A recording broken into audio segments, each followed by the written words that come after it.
And all of those scenes, all those saints, they show another way. Hiding in the ground to be shown again. Keep lighting in your scene, yeah, yeah.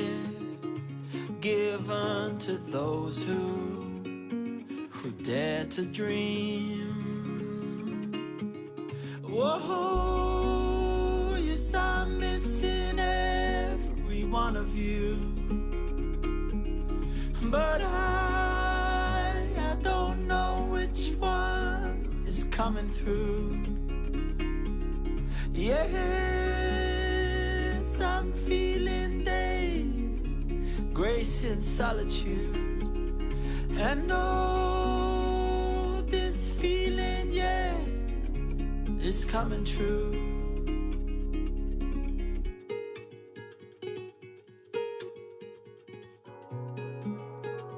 All I have seen,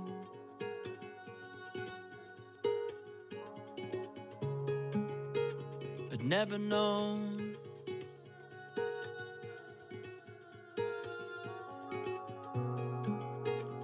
All I have lived,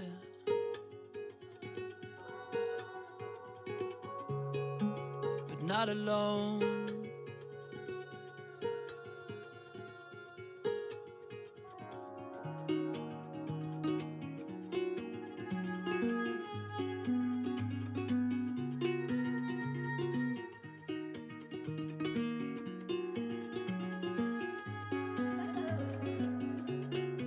And I played in mind, and I played in sound, played in my heart again. Falling out of reach and out of your keep again. Keep lighting in your scene, yeah, yeah. Don't matter how much they shine and gleam. Oh, yes, I'm missing every one of you, but I don't know which one is coming through. Yes, I'm feeling dazed, grace in solitude, and oh, this feeling, yeah, is coming true.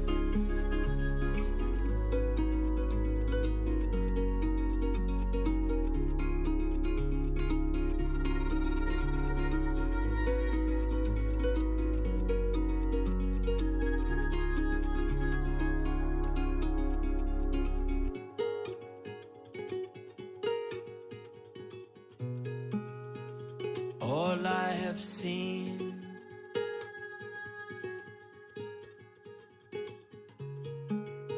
but never known.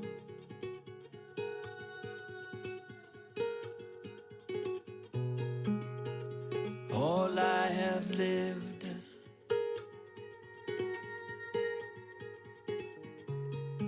but not alone.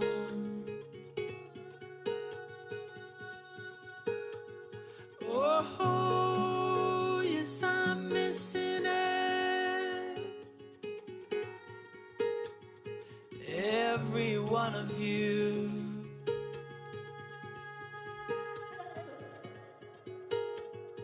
but I don't know which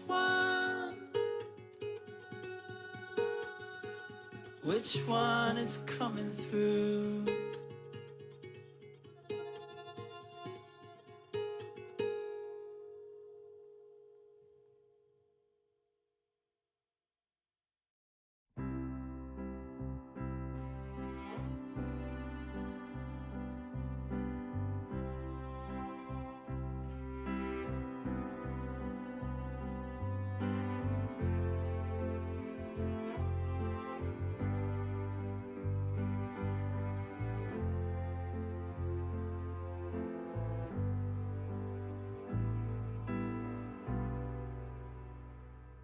Julian,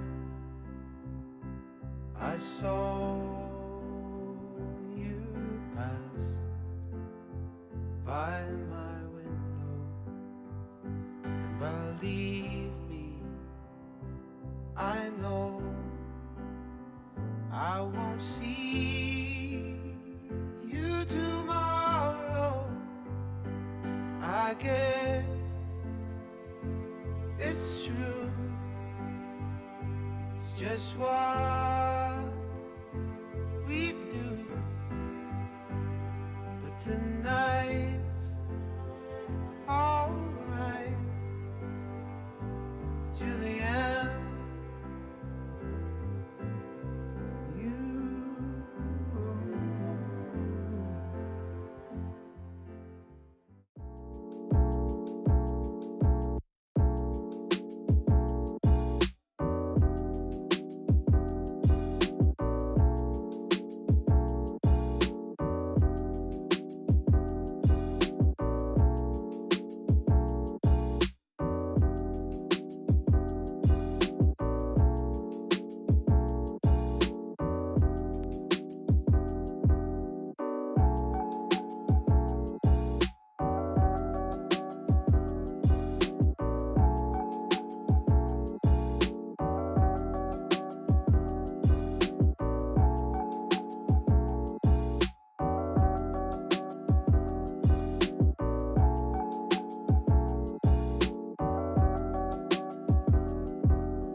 Good evening and welcome to DEPT Trends, or should I say good morning or good afternoon, depending where you are in the world. Thanks for tuning in to our live Trends event for 2026.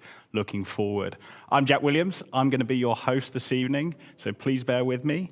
First up, a little bit of housekeeping. Welcome back to the world of Windows 95 if you're tuning in on desktop. Hopefully you can remember how to navigate your way through it, and it's also bringing back a little bit of nostalgia feel for you. But do try and have a little click around. You've obviously got the main screen, but in the files and all the things around you, you're able to connect with all the speakers that you're going to hear from today. But importantly, you're also going to be able to download the trend report, some of which we're going to take you through today. So please make sure you take a look at that link and download the full and free report. Now, let's get started because there's a lot to cover in an hour. And if 2025 has been the year of adaptation, 2026 is the year that we hit fast forward. And so today we're going to be diving into what happens when acceleration becomes the default setting, when AI moves out of the headlines and scrolls begin to shift culture at the speed of change. So without further ado, the world is waiting and neither should growth. We're going to hear from some brilliant depth speakers today who are going to touch on some of the things that we are really, really excited about and we think are going to be the things that are shaping and should shape your FY26 strategy. And that's what we're going to go through. So without further ado, I'm going to sit back or lean forward and please welcome onto the screen Ben Williams, who's going to take us through 2025 and take a look at some of the things that really we felt shaped culture last year. Take it away, Ben. Oh, look at these people. Either they're having an affair or they're just very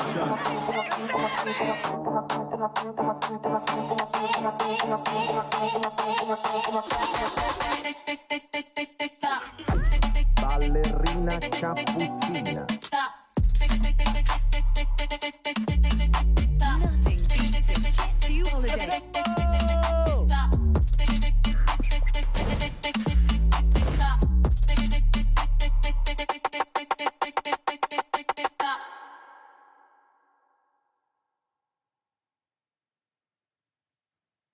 Thank you, Jack, and hello, everyone. It's great to be here.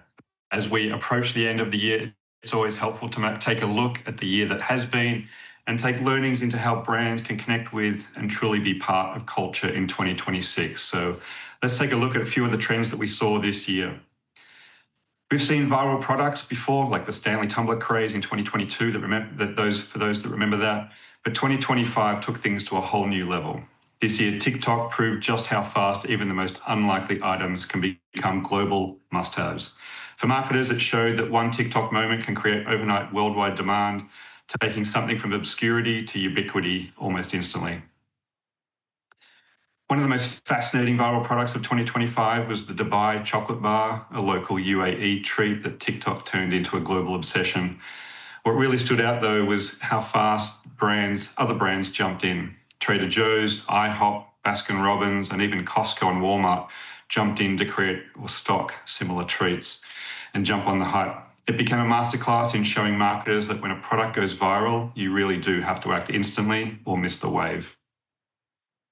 In 2025, thanks to celebrities like Rihanna, Kim Kardashian, Labubu exploded onto the scene and seemed to be on everyone's must-have list. Generating 670 million in just 6 months was mind-boggling and even outpacing brands like Barbie and Hot Wheels.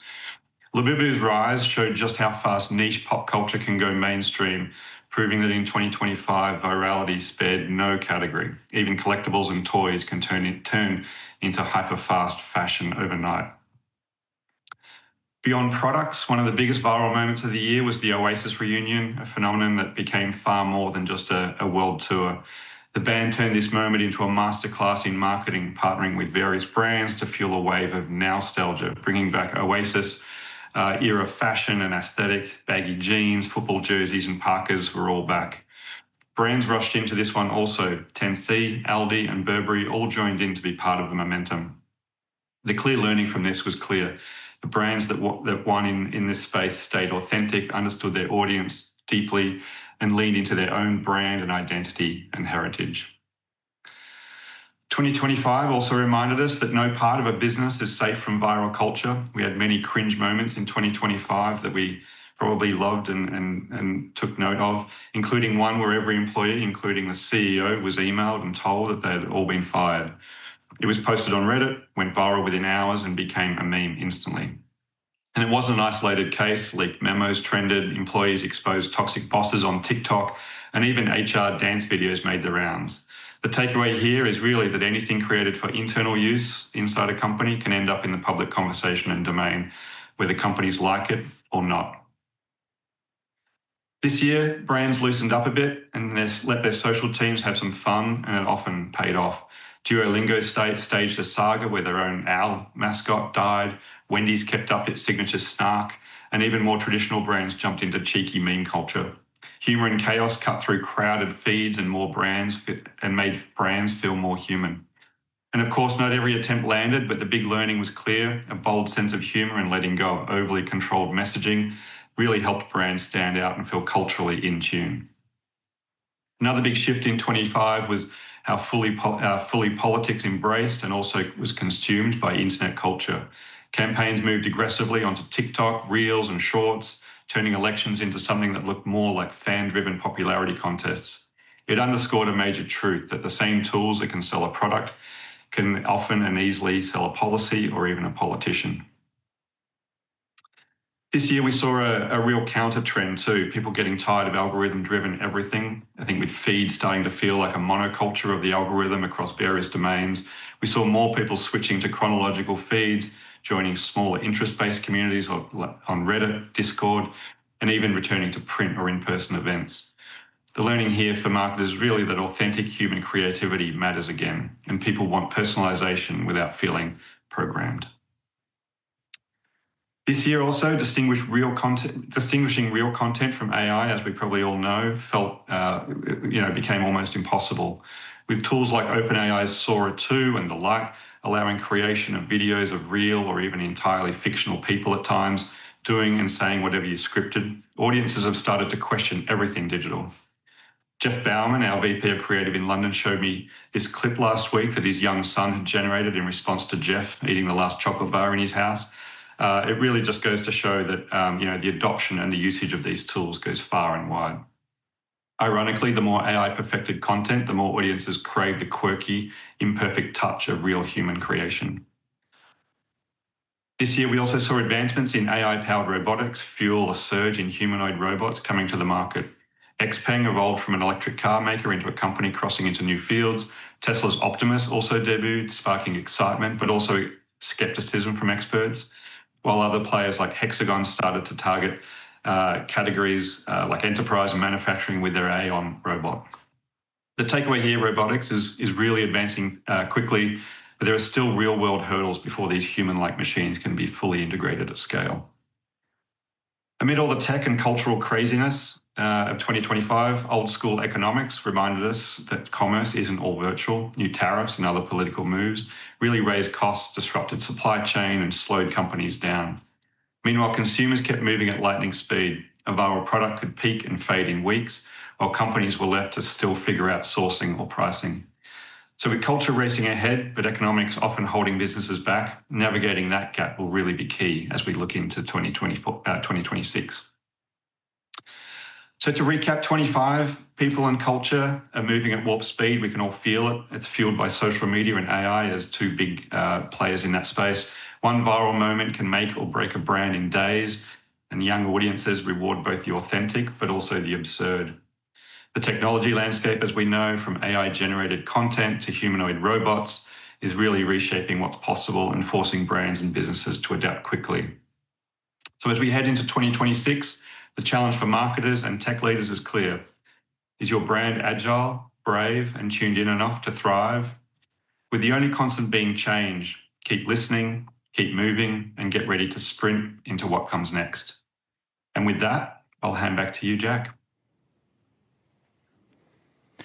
Thanks, Ben. That was brilliant. It's crazy to think how much has happened in the last year, and when you look back at it, and how about those M&S bars? Wow, they're amazing. Pistachio, amazing. I must have missed the Oasis trend, but there we go. This news to me, so thanks for tuning me on that one.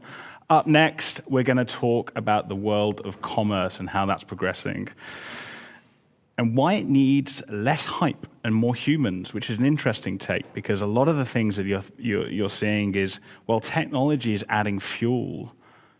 The idea of shopperless is it a reality? Do our customers have eyes? Do they not? To take us through that is our SVP of Strategy in America, Ryan Parkhurst. Over to you, Ryan.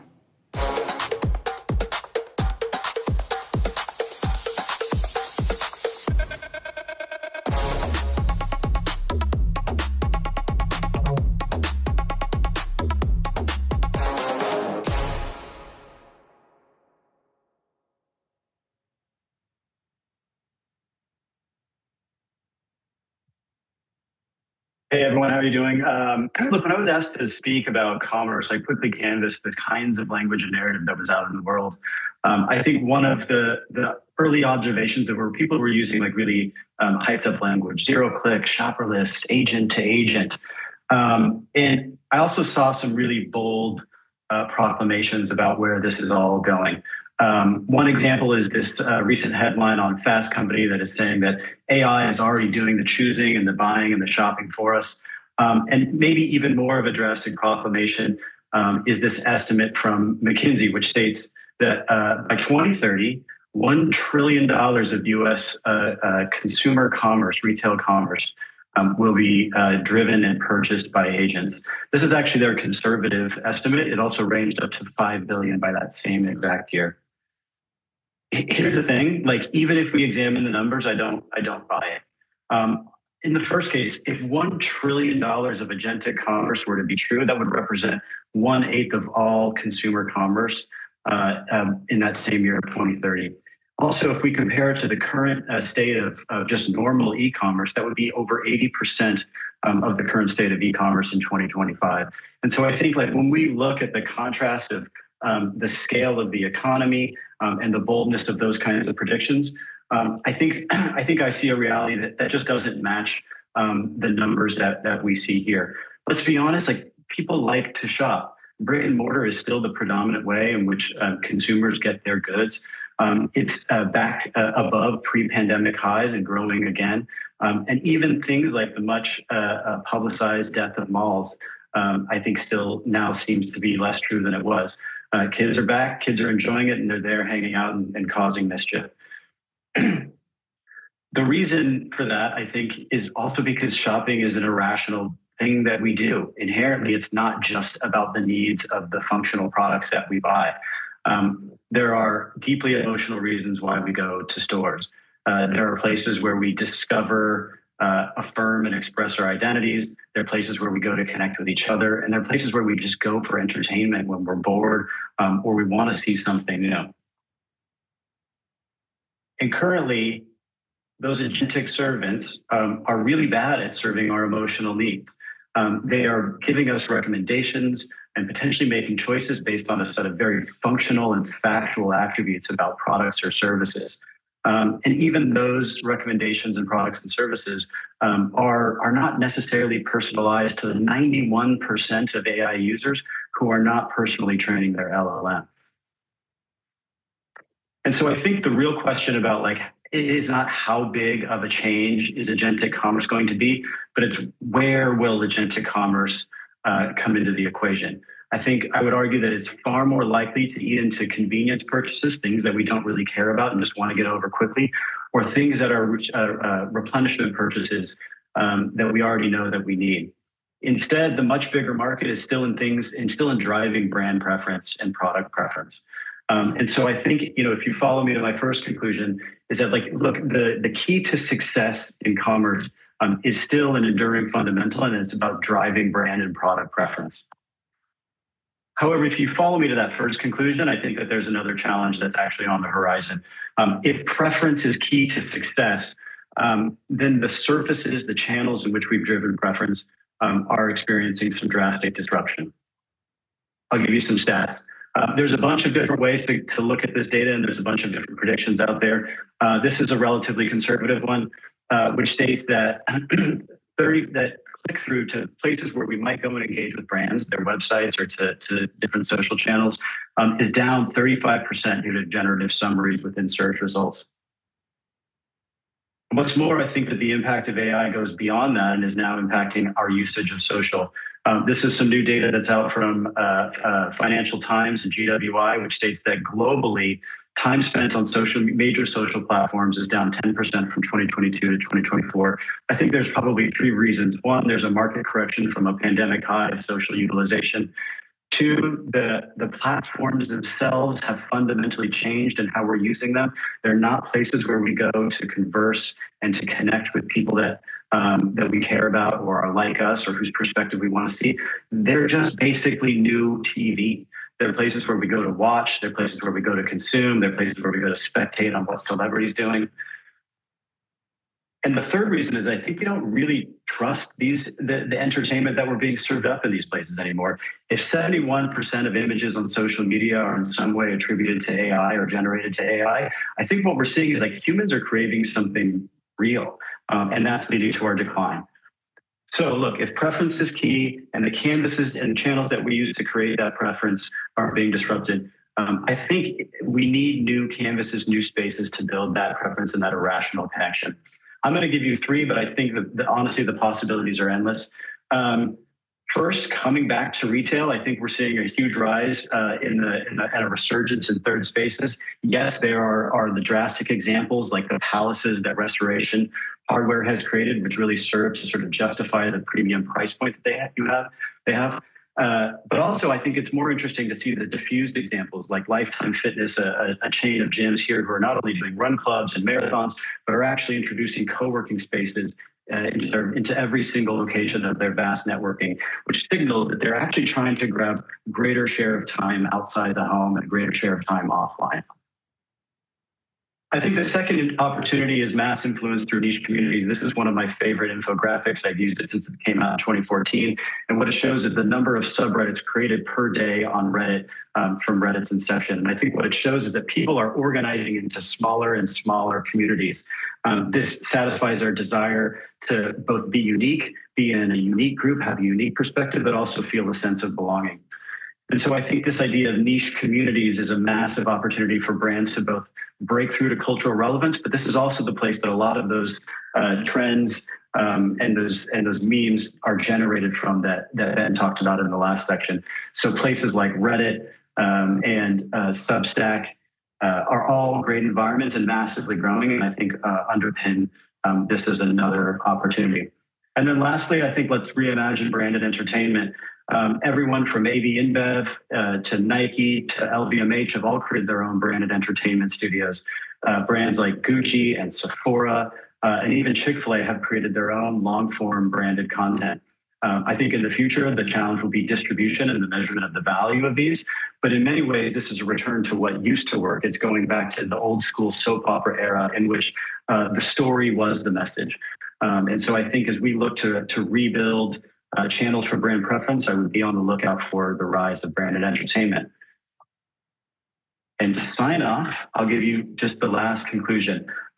Yes, I think there's a role for agentic commerce, specifically in streamlining the things that maybe we don't want to spend time on as we shop, but the principles of building brand preference still endure. And so as we think about 2026, let's be like one of our favorite clients, Coach, and focus on those foundational principles. And for me, that's it. Back over to you, Jay. Thanks, Ryan. That was brilliant. And absolutely not pouring cold water over commerce and agentic commerce, but actually saying it is an opportunity, but there are tons of stuff that we have to think about around the principles of how we create that drive and that demand. Sorry for the connection if that was a little bit fragile there, folks, but hey, we are live, so those things happen. Right, on to the next, and we're going to dive into a little thing called AI. Not sure if anyone on the call has heard about it, but it's a pretty big thing. Specifically, what we're going to talk about, though, is how brands can win tomorrow, and that's not treating AI as an innovation center, but actually how do we kind of embed that AI and that automation into the center of our business growth so that we can drive genuine business results.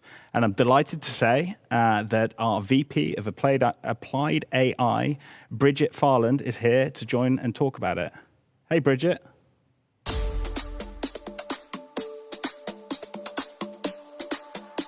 Walmart and ChatGPT are teaming up.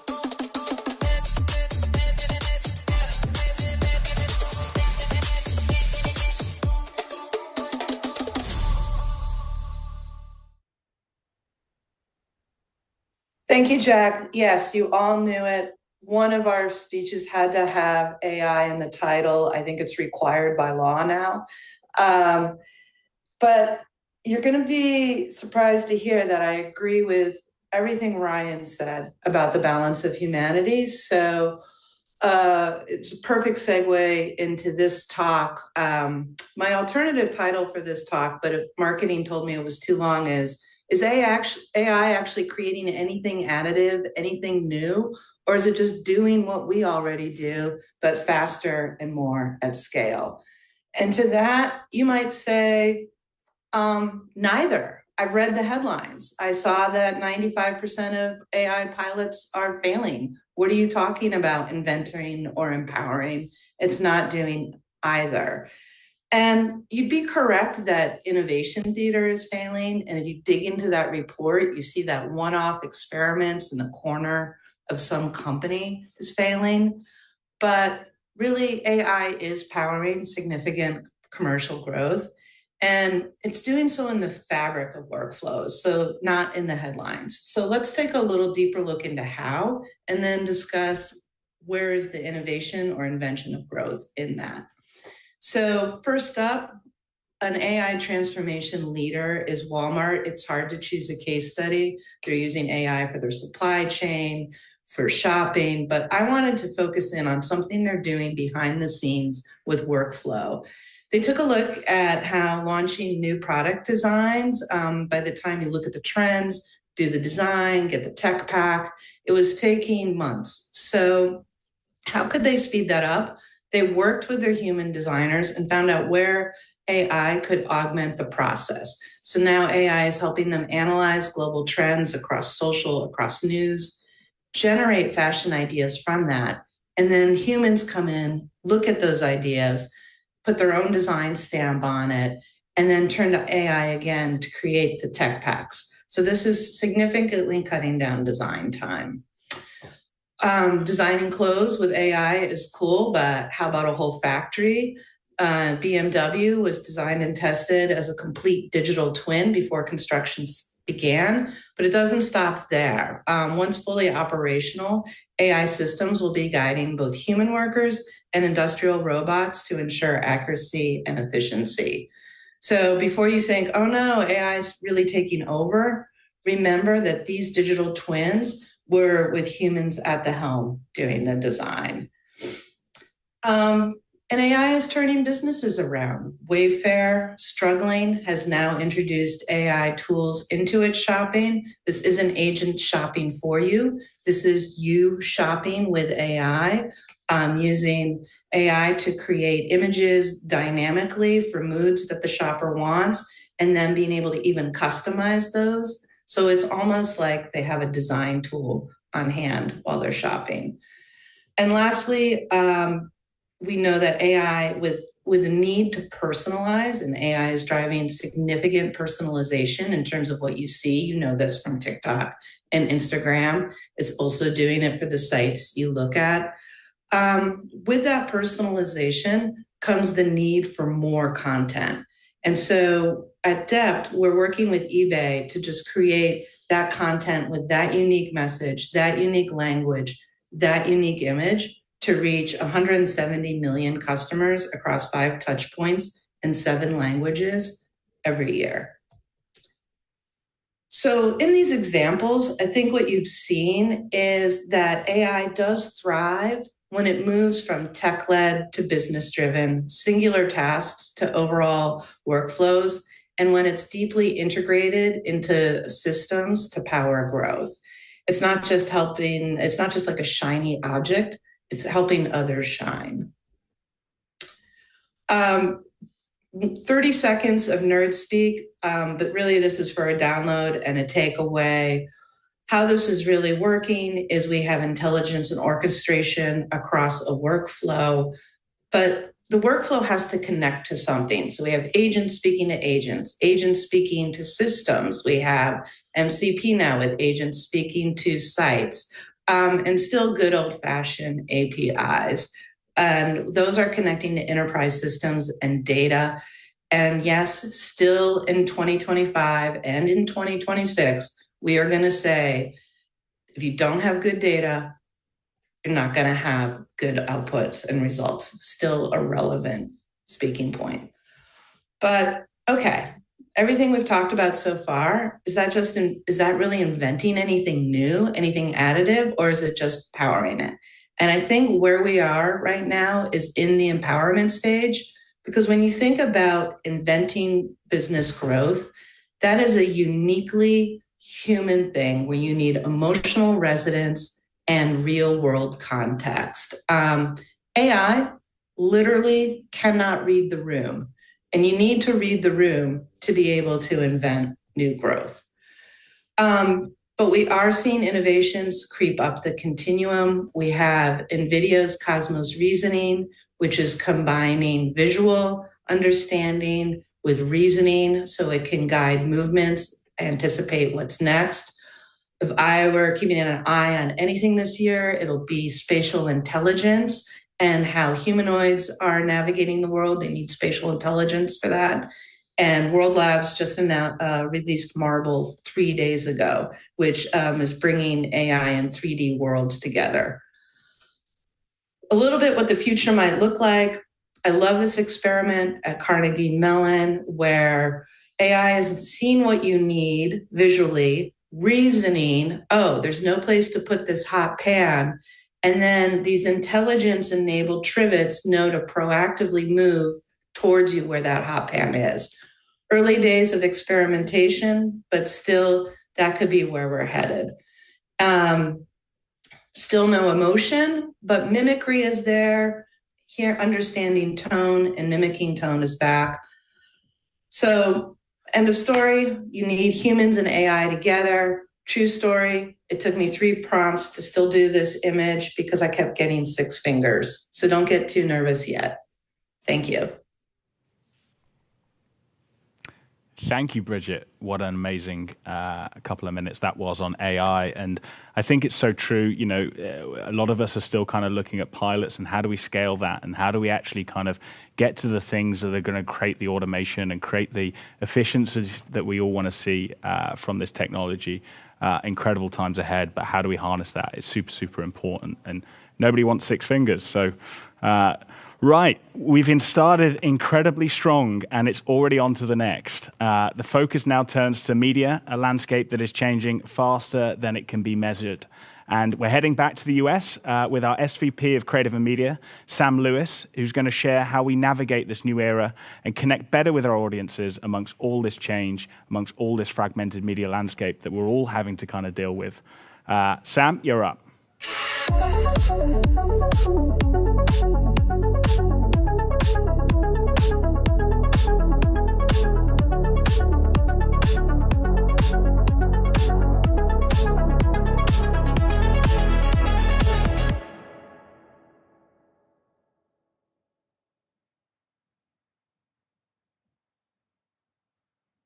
Thanks, Jack. We all know how the media world is changing so significantly, but it's the pace of that change which is really staggering. Platforms have multiplied, attention has splintered, and retail media has gone from niche to necessity. 70% of what we see now is shaped by algorithms. The brands winning today are those teaching the algorithms to choose them. A few key numbers to get us started. This year, we'll see a $1 trillion media market for the first time. And those retail media networks that I mentioned are already numbering more than 250. And in the US, we'll see 10 billion spent on influencer spend. And one of the most interesting charts, I think, is on the right-hand side here, where social video ad spend only overtook TV last year, but it's already 10 billion, a cool 10 billion ahead. These aren't just big numbers, they're seismic shifts in our industry. So let's dive into what's real today and then see what's coming next. So first up, the convergence of commerce and media. Retail media, as I mentioned, has really crossed from tactic to infrastructure. It will top 150 billion this year, more than TV, and be representing more than 15% of total ad spend.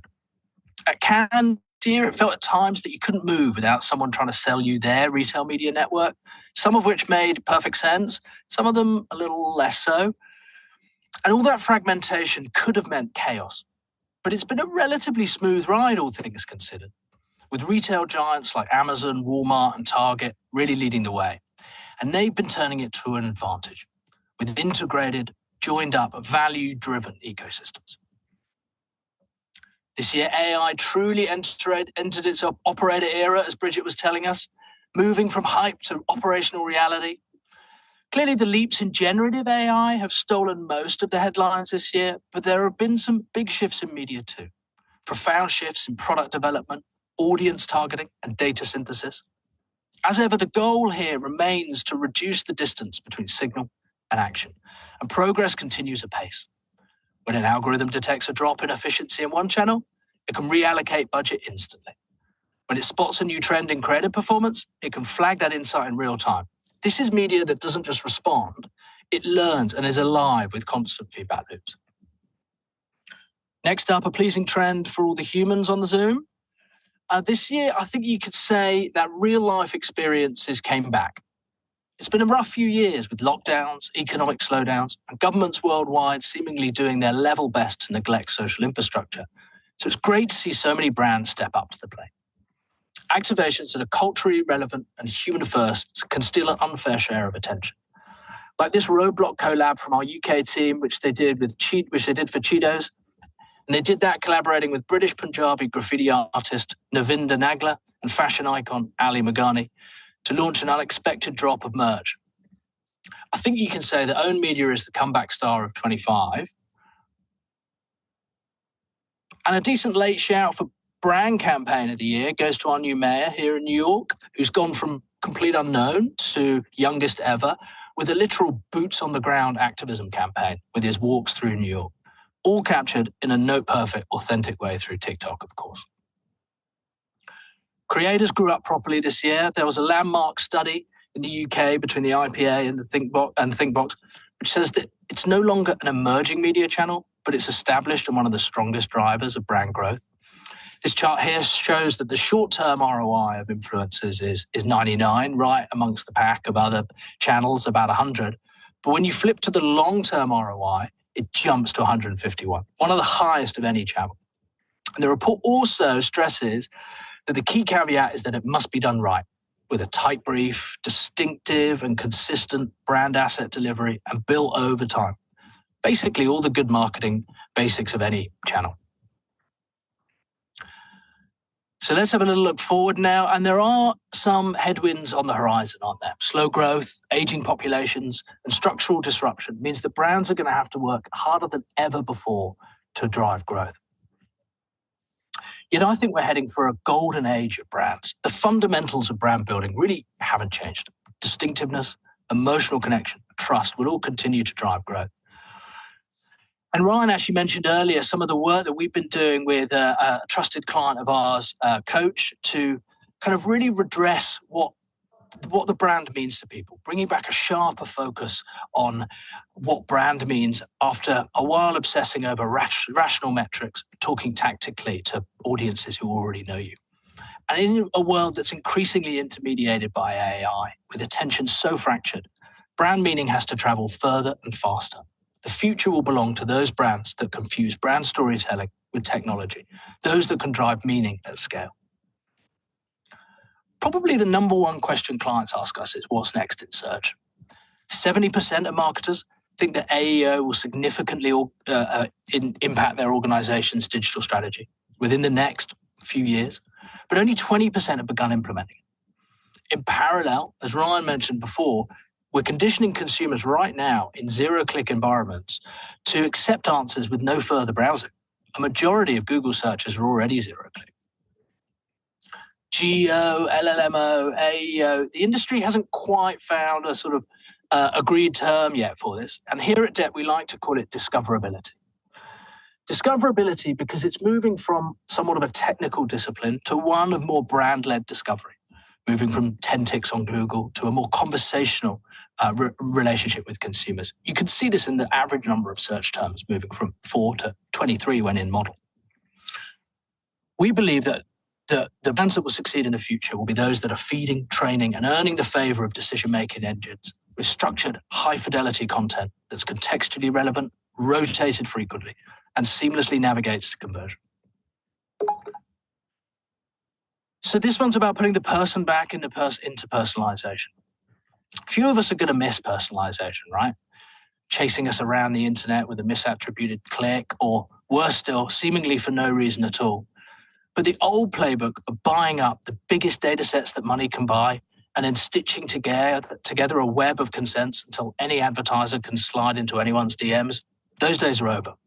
The future playbook is using fully consented data intermediated by AI with emotional intelligence. Emotional intelligence expressed delicately throughout product, media, and service design, and in an increasingly predictive way. My esteemed colleague Sam Houston published a great piece in Ad Age a couple of weeks ago where he's got a great phrase about it's not how much you know, but how wisely you show up. And just a quick hat tip to our European team who've done some amazing work in the luxury beauty space. By weaving together established persuasion principles from a psychologist, Cialdini, to determine which messages are going to work best at an individual level. And AI then optimizes the content in a hyper-personalized way to drive people along the conversion funnel, select the best next action, and also be able to neglect those people who are more likely to return things and therefore be margin dilutive. Attention is now a system, not a slot. Complementary and overlapping media plans have shown to drive compound ROI. Indeed, our own client data proves that if you overlap programmatic and social with retail search, you can drive 16 times uplift. But I guess the brands that are going to win in an increasingly fragmented and competitive landscape drive a much more systematic approach. And one of the examples we love at the moment, which has got a fierce Slack channel competition to see who can beat each other's top score, is a collaboration between Thundercat and Candy Crush with a swipeable, playable music video. So, we started in a fractured media world where attention evaporates and algorithms decide what gets seen. The brands that win are the ones that treat media as a channel, not as a channel, but as a system. They treat creators, real-life events, and retail media all as part of one living ecosystem and treat attention as precious as a luxury good. At DEPT, we believe the next era isn't about more media, it's about more meaningful media. Back to you, Jack. See what you've got to in the studio now. Thanks, Sam. Yeah, that was brilliant. And I love that. Attention isn't something you buy anymore. It's something that you have to engineer. Brilliant stuff. Thank you very much. And yeah, the perceptive of you will have seen, I'm in a different environment again. And actually, before we go on to our next speaker, I wanted to give you a little sneak peek behind the scenes of what we're doing here, because it's a brilliant production behind the scenes. So if we give you a little whiz of that, look at that. How cool is that? Awesome stuff. And our next speaker is actually here live in the Amsterdam HQ. Hey, Tina, how you doing? All good. Brilliant, brilliant. Right, Tina's going to talk to us about how we're going to win in today's creator landscape, where authenticity beats polish and influence is culture, not media. Take it away, Tina.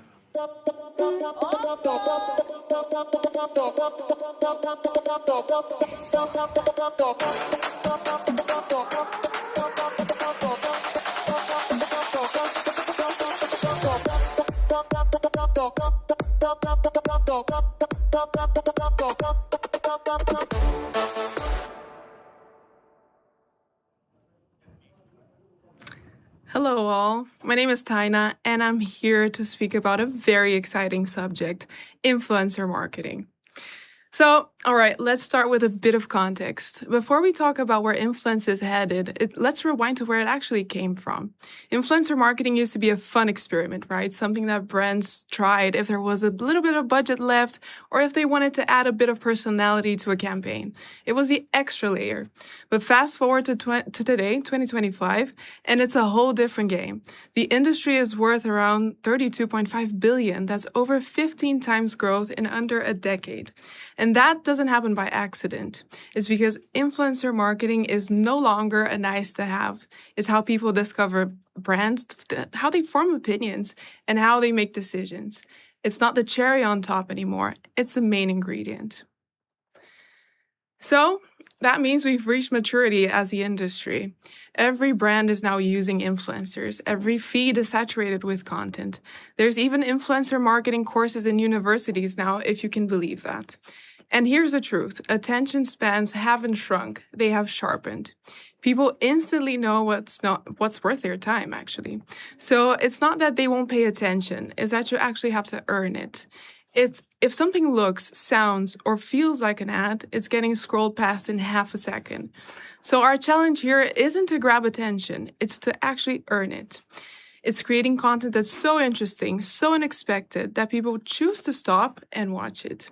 And in the next slides, we'll show you a little sneak peek on how to do so and how to prepare yourselves for the future. So something about my generation, millennials and Gen Zs, we scroll fast. But the moment something hits, we stop. It could be funny, relatable, emotional, or just like completely bizarre. And if it lands, we watch it and then we share it. So brands need to think of that, to think like the feed. And to do so, here's what every marketer should ask themselves. What would stop my audience's scroll? What would surprise them? And how can I give creators the freedom to talk about my brand the way that their audience actually resonates with? So it's not about the perfect production or getting all of your USPs across. It's about emotional design, the hook, the hold, and the hit, really sparking that curiosity and genuine reaction. And the brands that get that right, they're winning all of the attention. And creators don't just follow culture, they write it. Take the Stad Guy and Laura Piana collaboration. He literally mocks ultra-luxury lifestyles, and through satire, he made the brand more relevant than any traditional campaign could. For example, they co-created a limited edition shoe, 600 pairs that were sold within hours, the fastest in the brand's history. That's not sponsoring, that's actually co-creation. He's not promoting the brand, he became part of that brand's history. And that isn't isolated. So for example, Thomas Leloup and Smithson transforming a heritage brand through playful artistic commentary, or Shaquille Aaron Keith and Prada bringing depth and emotion into fashion content through art. So the takeaway is really to be intentional when choosing your creators. Think outside of the box. Don't treat them as media slots, really treat them as collaborators and give them a seat at the table, not just a brief. Because when you do so, they stop being paid promoters and they become co-authors of culture, bringing your brand along. And there's this weird idea that to resonate, everything needs to be lo-fi now. But what audiences respond to isn't lo-fi. It's actually unexpected, often slightly chaotic, curious, imperfect. Think about that viral content, that stuff that makes you pause and go, okay, wait, what am I watching? That's the moment of surprise. That's the hook. And sometimes, yes, that comes from a messy, spontaneous iPhone clip, like the Snapchat filter girl in collaboration with Loewe. But it sometimes comes from a higher production where storytelling still feels fresh and unexpected. For example, Mac and Amaury Guichon or Buzz Auntie with Burberry. So it's not really low versus high production, it's expected versus unexpected content. Our job isn't really to make the perfect influencer content, it's to design for reaction. So how do you do that? Lead with surprise, first and foremost. Entertain before you explain, and only polish when it builds personality, not flattens it. At the end of the day, people don't care how it's shot, they care how it makes them feel. And this is one of my favorite topics, by the way. Today, audiences don't just want to watch, they want to belong, especially with offline increasingly being the new status symbol. So the era of luxury influencer brand trips, they're definitely over. Watching influencers sip on cocktails on a yacht doesn't build connection, it builds distance. That's what audiences want now are experiences that they can join in. And we've seen great examples recently. So for example, Rhodes open to public beach club that were amplified by influencers participating along followers. And our own clients, Vero's Thrift event, where our creators participated as both sellers and storytellers. So the real magic happens when influencers, the people that your audiences already trust and look up to, show as participants and really help amplify that story. So it's no longer a broadcasting exclusivity, but inviting people into something that they feel they belong to, led by the voices that they already follow. And last but definitely not least, we should be leveraging AI. When talking about influencers plus AI, it's easy to focus on AI avatars. And yes, since I started in this industry, they've been there. They exist for a while now. There's just more of them now. But that's just one part of a much, much bigger shift. So the real momentum is coming from real creators using AI to expand their creativity. AI is helping them remix formats, enhance edits, and jump on viral trends. I'm pretty sure you've seen the snow filter aesthetic, the AI puppy videos that are flooding feeds. And these AI trends are exploding. I'm also sure that you heard about Ballerina Cappuccina at some point. That's brain rot content, by the way. And both brands and creators are tapping into it to make content that genuinely resonates with their audiences. So the future of influence isn't about being perfect or perfectly AI. It's about leveraging AI, creativity, and community to build content, and even worlds that people want to engage with. And yeah, the brands that give the creators the room to experiment and play with these tools and trends, they're the ones that are actually staying ahead. So, some takeaways for us looking ahead to 2026. The biggest wins will come from partnership, not placement. The brands that bring creators in early into product design, concepting, naming, will build ideas that don't just show up in culture, but belong to it. And whether you're tapping into micro and local communities, creator collectives, or synthetic personas, depth will matter more than breadth.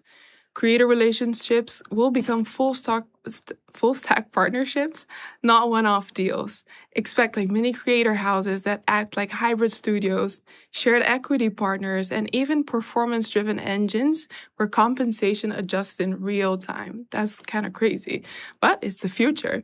And the magic word, moments. People won't share ads in 2026. They will share moments that feel unexpected, emotionally real, or co-created with them. That's true wherever the moment comes for a neighborhood running club, a tight-knit creator network, or a virtual avatar shaped by community feedback. So instead of buying media, think about designing a cultural moment. That's where influence is heading, and that's where the biggest brands will live. Thank you so much, and back to you, Jack. Thanks, Tina. Moments. Just like this one that we're having right here, right now, between you and I. Fantastic, isn't it? Guys, we are nearly at the end. We've made it to our final trend for this session, but it's a goodie, so don't worry. I've really enjoyed myself. I hope you are too. This one, we're going to look at the future of customer relationships, CRM, if you will. Also coming here, live from Amsterdam, our strategy lead, Shannon Breslin, is going to be talking to us about how real loyalty is built through connection, not campaigns. And because in an era of fragile loyalty, points and perks no longer build lasting customer relationships. Shannon, take it away.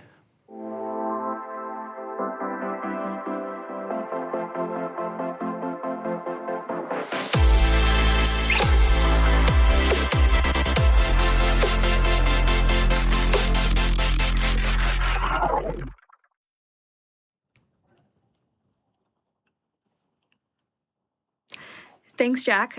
Love how we saved the best for last. So let's get right into it. I'm here to talk about loyalty and the new relationship framework. So for the last 10 to 20 years, we've been obsessed with points, perks, and plastic cards. We've built multi-billion-dollar industries on a simple idea that loyalty is something we can buy. As some of you may have realized, that premise is really broken. Loyalty programs don't equal loyalty, and points and perks don't build lasting relationships. We are currently in the age of fragile loyalty. A 2025 study found we are dangerously misunderstanding our customers. 65% of marketers think customers are repeat buyers because of love for the brand. But customers say it's about convenience, product performance, and situational need. We're trying to sell them love. They're just trying to check in early for a red-eye flight. This is what leads to the great loyalty illusion.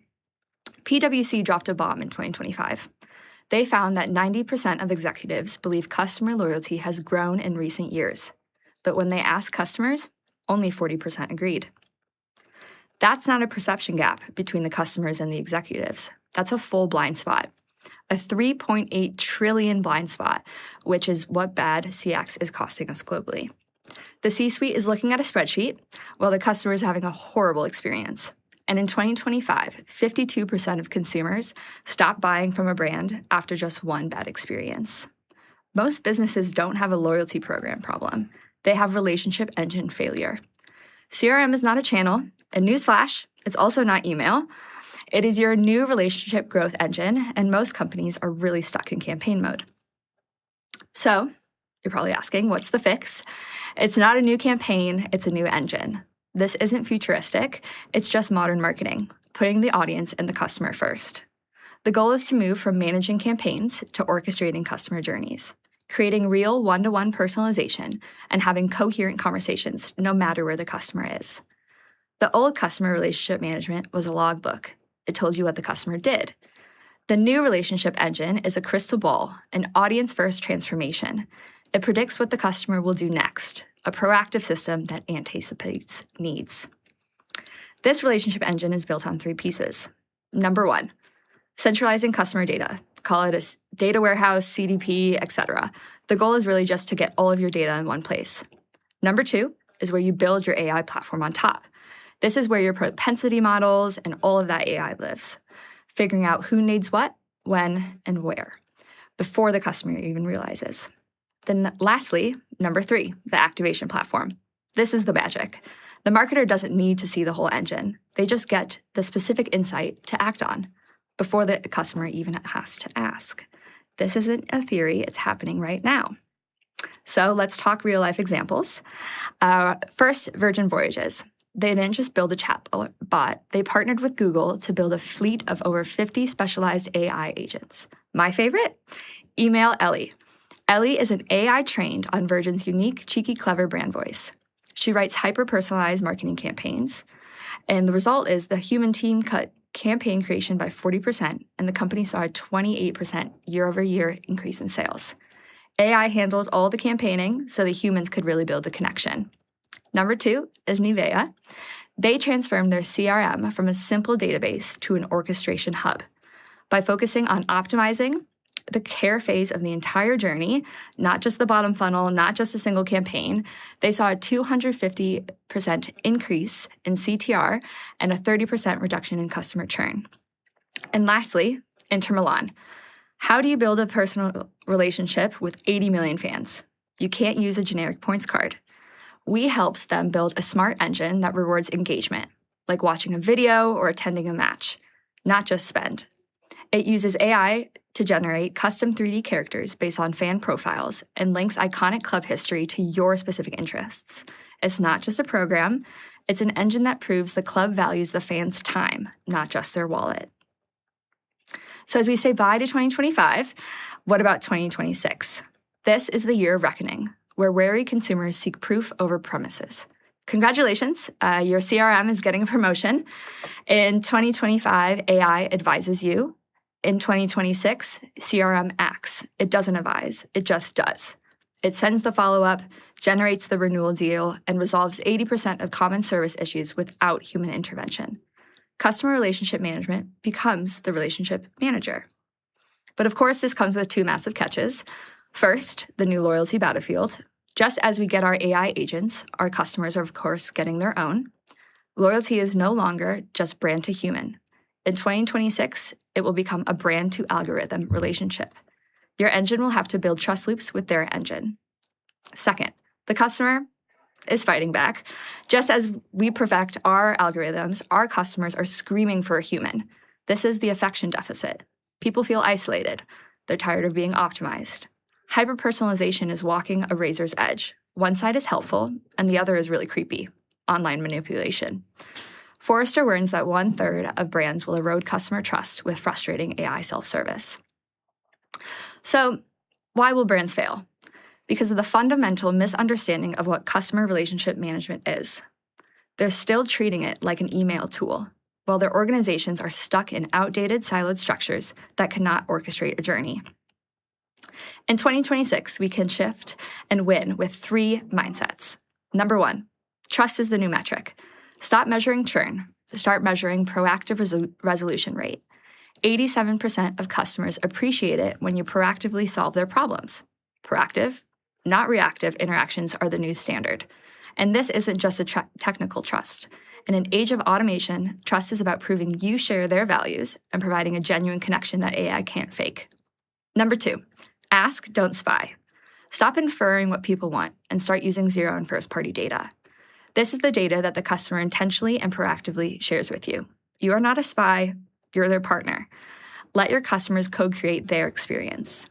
And lastly, number 3, fix your organizational thinking. The 2026 reckoning isn't just a tech problem, it's organizational. The new relationship engine requires you to break down those outdated team structures and build cross-functional teams that can own the entire relationship, not just a single campaign. So, stop campaigning, start connecting.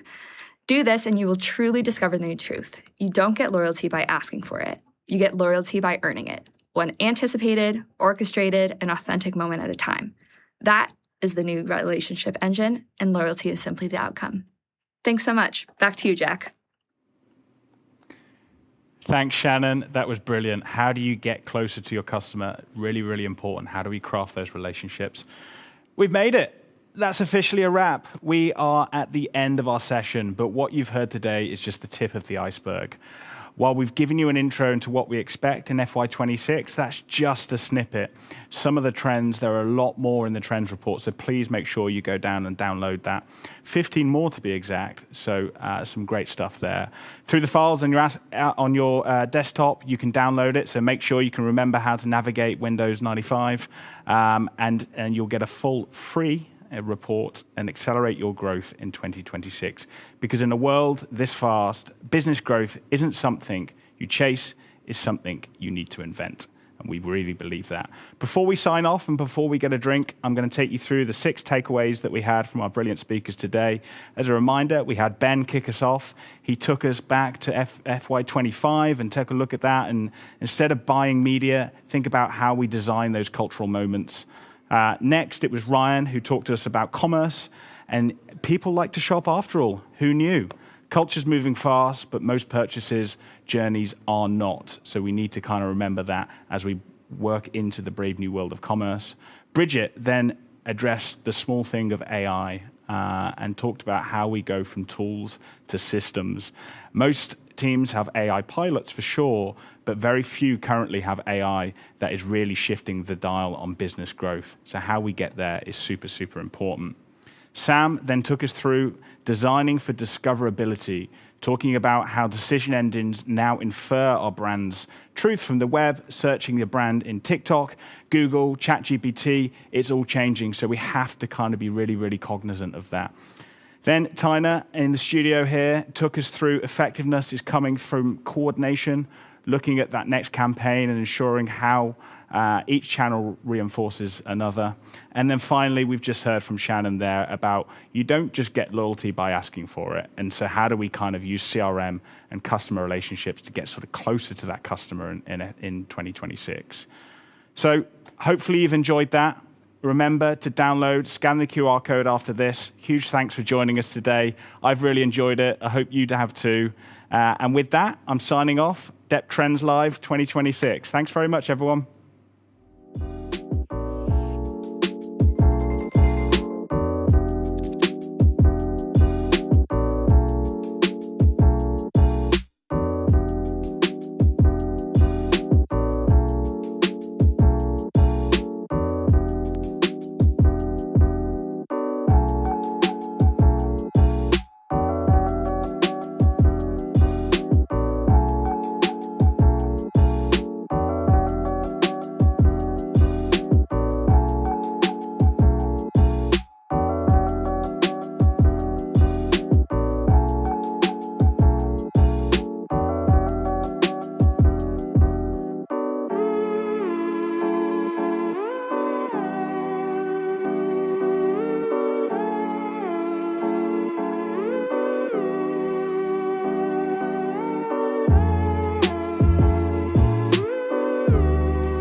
you.